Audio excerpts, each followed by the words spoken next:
Bungie's just lost $750 million in value, at least as far as PlayStation's bookkeeping is concerned. And this is just within a single year. It's pretty brutal, and it's a number that's buried in their latest earnings report.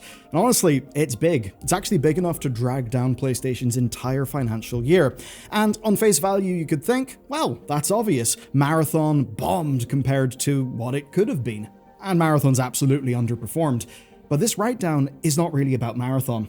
What it's actually about is PlayStation finally admitting what their accountants have probably been quietly building toward for 4 years, and what I'm fairly sure all of us as consumers have actually felt about the state of the company. There's a lot to break down today, and it's going to be fun. PlayStation's final financial report of the year was actually a pretty good one overall. Their sales were, quote, essentially flat across the year. Hardware was down 46%, and they didn't have many first-party titles, which would make you think it would be an awful year. But the actual money they made was pretty good. There's a 45% increase in operating income for the year. That would suggest that all the cost-cutting is kind of paying off. Or at least, it would have been a 45% increase year over year, because in reality, it was only a 12% increase. Now that might seem a bit weird. How is it that it's 45%, but actually it's really 12%? Well, the reason why is this. Bungie. On the call, they admitted that Bungie's portfolio, quote, didn't reach our expectations. Yeah, that's putting it mildly. Now, they said they will keep supporting Marathon, but Bungie as a whole was obviously taking a hit here. And apparently they are revising the business plan, which, to be honest, should feel like a bit of a threat if you're a person at Bungie. And as a part of all of this, they're impairing Bungie as an asset. That's the thing that's led to all the headlines. But what does it actually mean? Because it does kind of read as corporate jargon. Here's how this stuff works. Whenever a company prepares their accounts, they have to take stock of all their assets and their liabilities.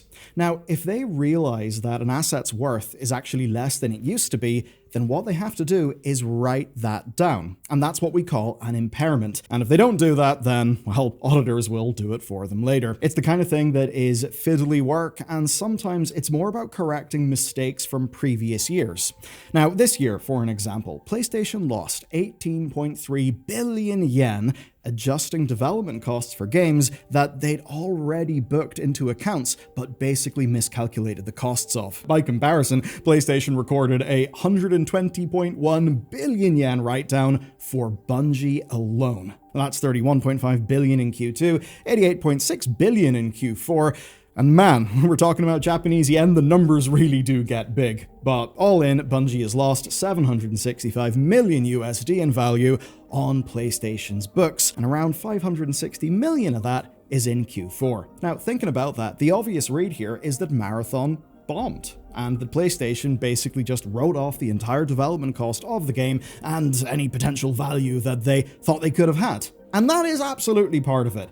But when you look at the 4 years since PlayStation bought Bungie, it is absurdly clear that this has been a long time coming. I gotta warn you, if we did some sort of Bungie Doomer drinking game, then I think this segment of the video would literally kill you. Let's do it anyway. I'll start with the purchase of Bungie. In January 2022, PlayStation announced they were planning to buy Bungie for $3.6 million. They were paying for a list of assets and the potential for revenue down the line. That basically means Bungie Studio, their offices, their games, development capacity, Destiny 2, the promise of several other titles as well, including Marathon. But PlayStation was also betting on an intangible value. You see, there was the $1.2 billion that they earmarked for performance bonuses in order to keep on staff. This was all done because there was live service expertise within Bungie that PlayStation wanted to absorb. Back then, Destiny was a hell of a lot stronger, and Bungie seemed like the experts in live service. Then, nearly 2 years after that, PlayStation took a company-wide financial hit, and they mandated cuts. So, in October 2023, 100 staff at Bungie were laid off, and then studios like Media Molecule and Naughty Dog also got hit. But according to IGN, CEO Pete Parsons specifically tied Bungie's layoffs to Destiny 2's underperformance. Now, where that gets interesting is Bloomberg got hold of data showing that revenues had missed their target by 45% after the Lightfall expansion. Now, the risk of doing some negative parallelism, 45% off target for a live service expansion isn't just like a little normal miss. It's basically the player base having a referendum on, can you guys do this well? And loads of those players saying no and voting with their wallet. Of course, we know the Final Shape and Marathon both got delayed. Final Shape to June 24, Marathon to originally 2025. That, of course, all means more costs and no big chunks of incoming revenue anytime soon. All that meant that Bungie started to look a lot less valuable. They lost experience, they lost a hell of a lot of potential, and from that point, they wouldn't even make it 12 months before more cuts happened. You see, in July 24, despite the Final Shape being a commercial and critical success, it obviously wasn't enough, because another 220 staff were laid off, which was 17% of the company. At the time, Bloomberg put the remaining headcount at around 850 people. We then found out another project was killed. It was a Destiny spin-off called Payback. Now, the killing of that led to several veteran devs leaving, and then the rest of that team was moved on to Marathon. But that's only half the story, because by this point, Bungie were already being carved up into pieces. You see, another 155 staff, 12% of the company, were taken out of Bungie and they were brought in-house at PlayStation. Now, these people were Bungie creative studios. Essentially, they'd be the people providing live service guidance and support to PlayStation. That, of course, was supposed to help PlayStation do all their big live service games. Like the big Last of Us live service. As much as I don't like live services, man, The Last of Us Part 2's combat model is so goddamn fun on the roguelite mode that they built. The Last of Us Part 1's whole multiplayer suite was super fun. It does sting that there's probably a dope project there, but one that ultimately did get killed. Now, this team from Bungie wasn't just being used for a wee bit of help in other games. They were also the team behind a MOBA, which was called Project Gummy Bears. They would eventually become Team LFG, which would be an internal PlayStation studio. What was supposed to be Bungie advising PlayStation to do live service better basically became Bungie people staffing a PlayStation studio. And with that, Bungie was now down to 2 projects. They were down a load more staff, and their biggest intangible thing, that live service advice, basically just walked out the door. But sadly for Bungie, that's not the end of the torment, because December 2024 brings another wave of just horrible shit. Many C-suite and creative leads leave the company at this time. High-level, kind of long-term staff end up cashing out their performance and retention bonuses, or kind of just get forced out. What does that mean? Well, it means that more experience leaves the company. But then it gets worse, because 2025 happens. In April, we get the full Marathon reveal. It has a muted reception, the plagiarism controversy hits, and then the September release date gets delayed indefinitely. In the meantime, there was Destiny, but it was very much not making up the difference. In July, we had Destiny Edge of Fate launch. It's fine, I guess. And what we see in it is Bungie shifting its content strategy from annual expansions to being twice yearly. It's a bit of a strange plan, and players don't like it. It leads to Destiny having its lowest player count ever, especially after significant technical issues. Then, in August 2025, as the husk of Bungie basically contracts around him, CEO Pete Parsons leaves with a lovely golden parachute absolutely lined with performance bonuses and various different things that all stem from that sale to PlayStation.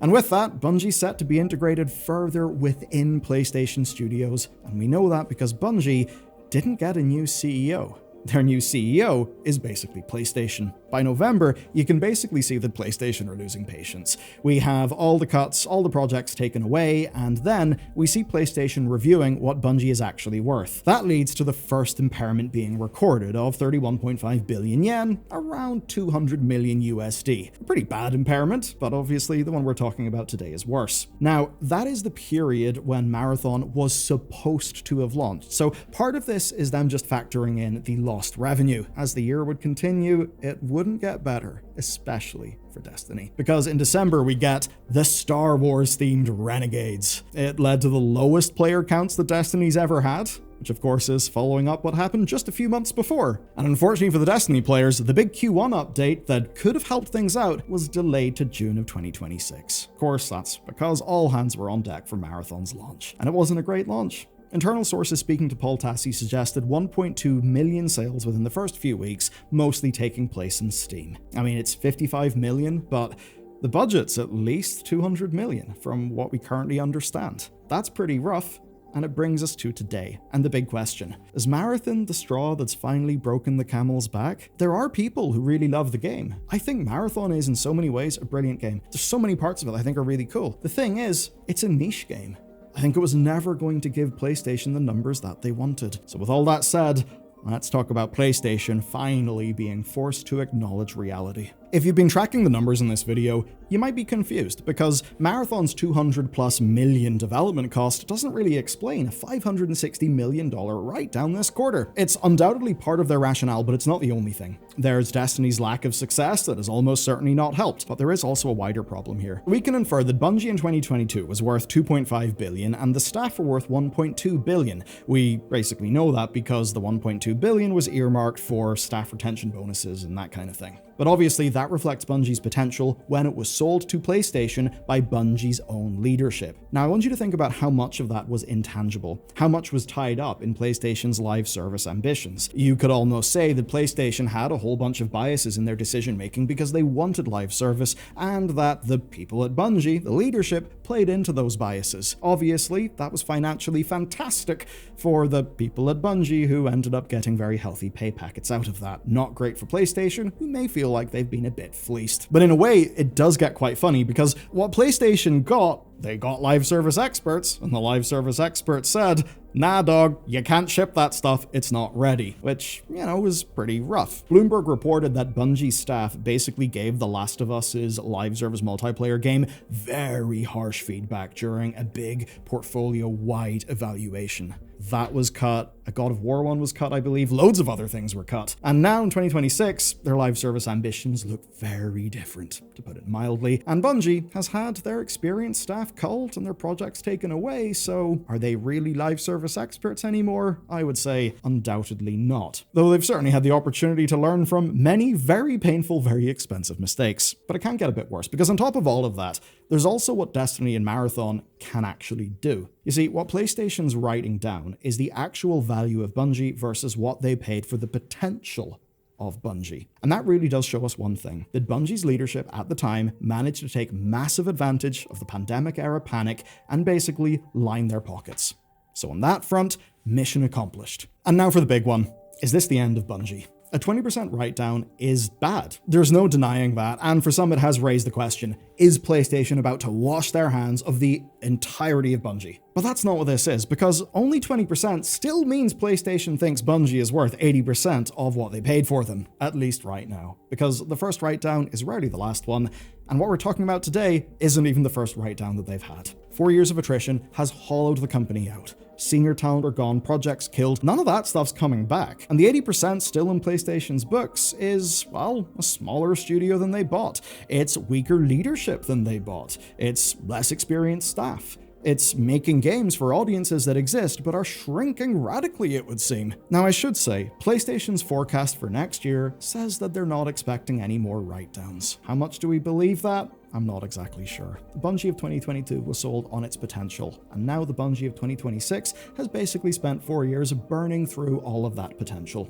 What's written off this year is what's already gone. What's left, though, is battered staff who need PlayStation to honestly understand what they can realistically produce and actually support them in doing that. I'm not all that sure that they can. Though there could be glimmers of hope. I mean, the leadership that ran them into the ground is mostly gone. They leapt out the window with their golden parachutes. Maybe that can help. Maybe PlayStation, by not replacing the CEO and basically being the CEO themselves, maybe they will be able to run the studio better. And PlayStation's certainly saying that Marathon is still a game that they're backing. But of course, whether they'll actually back the people still there is up for debate, and it is what will shape whatever Bungie becomes next. I think that Destiny 2 is going to be on whatever life support until they can do a Destiny 3, and I think Destiny 3 will basically be the do or die Hail Mary for the company, and the ultimate test of can you run your game completely into the ground, keep it in a very depressed state for years upon years, and then orchestrate a big brand revival. To me, that seems like a tough order.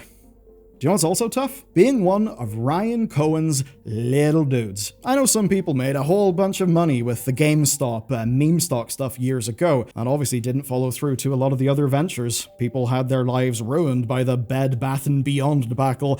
Now, Ryan Cohen and GameStop are trying to acquire eBay, and we've covered it in a video that you can watch next, and honestly, I think you will find it very revealing as to the sorts of things and financial shenanigans that make people stupid fucking rich, but just burn shit for the rest of us.